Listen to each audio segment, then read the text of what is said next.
কোটা সংস্কার আন্দোলনের প্রতি সংহতি জানিয়ে সংযুক্ত আরব আমিরাতে বিক্ষোভ করায় ৫৭ জন বাংলাদেশিকে বিভিন্ন মেয়াদে কারাদণ্ড দিয়েছেন দেশটির একটি আদালত। তাদের মধ্যে ৩ জনকে যাবজ্জীবন, ৫৩ জনকে ১০ বছর এবং বাকি ১১ জনকে ১১ বছরে কারাদণ্ড দেওয়া হয়।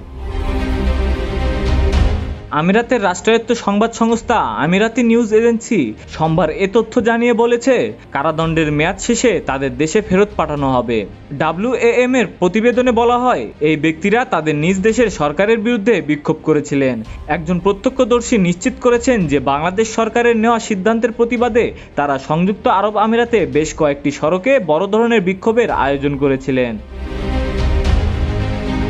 সংযুক্ত আরব আমিরাতে অনুমতি ছাড়া যে কোনো ধরনের বিক্ষোভ নিষিদ্ধ। বাংলাদেশে আন্দোলনের প্রতি সংহতি জানিয়ে গত শুক্রবার সংযুক্ত আরব আমিরাতে প্রবাসী বাংলাদেশিরা ওই বিক্ষোভ করেন বলে খালিজ টাইমসের এক প্রতিবেদনে জানানো হয়েছে। এতে বলা হয়, ওই বিক্ষোভের পরদিন শনিবার আবুধাবিতে বাংলাদেশ দূতাবাস ও দুবাইয়ে অবস্থিত বাংলাদেশের কনসুলেট জেনারেল বিবৃতি দিয়ে প্রবাসীদের এ ধরনের কর্মকাণ্ড থেকে বিরত থাকার আহ্বান জানান। বিবৃতিতে বলা হয়, সংযুক্ত আরব আমিরাতে বসবাসকারী সব প্রবাসী বাংলাদেশিকে স্থানীয় আইন ও বিধিবিধান মেনে চলতে অনুরোধ করা হচ্ছে। সবার জেনে রাখা ভালো, এই দেশের আইন অনুযায়ী যথাযথ কর্তৃপক্ষগুলোর পূর্ব অনুমতি ছাড়া কোনো ধরনের সভা সমাবেশ করা বা স্লোগান দেওয়া নিষিদ্ধ। জনগণের মধ্যে অস্থিরতা, আতঙ্ক বা বিভ্রান্তি সৃষ্টি করতে পারে এমন কোনো কাজ করা, গুজব বা অপপ্রচার চালানো কিংবা এই ধরনের কোনো বক্তব্য, ছবি বা ভিডিও ধারণ করে সামাজিক যোগাযোগ মাধ্যমে প্রকাশ করা এই দেশে সম্পূর্ণ নিষিদ্ধ।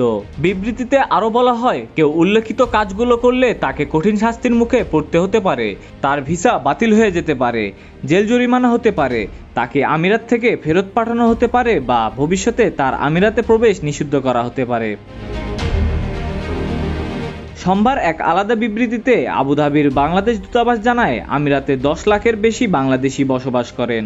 তারা শান্তিপ্রিয় ও কঠিন পরিশ্রমী। তাই যেসব মুষ্টিমেয় প্রবাসী বাংলাদেশি বেআইনি কাজ করেছেন তারা বাংলাদেশের প্রতিনিধিত্ব করে না। প্রবাসী বাংলাদেশিরা আমিরাতকে নিজেদের দ্বিতীয় আবাসন মনে করেন। তারা স্থানীয় আইন, বিধিবিধান, প্রথার প্রতি সম্পূর্ণ শ্রদ্ধাশীল। UAEর পররাষ্ট্র মন্ত্রণালয়ের তথ্যমতে আমিরাতে বিপুল সংখ্যক বিদেশি নাগরিক বসবাস করেন। পাকিস্তান ও ভারতের পর দেশটিতে সবচেয়ে বেশি প্রবাসী বাংলাদেশের।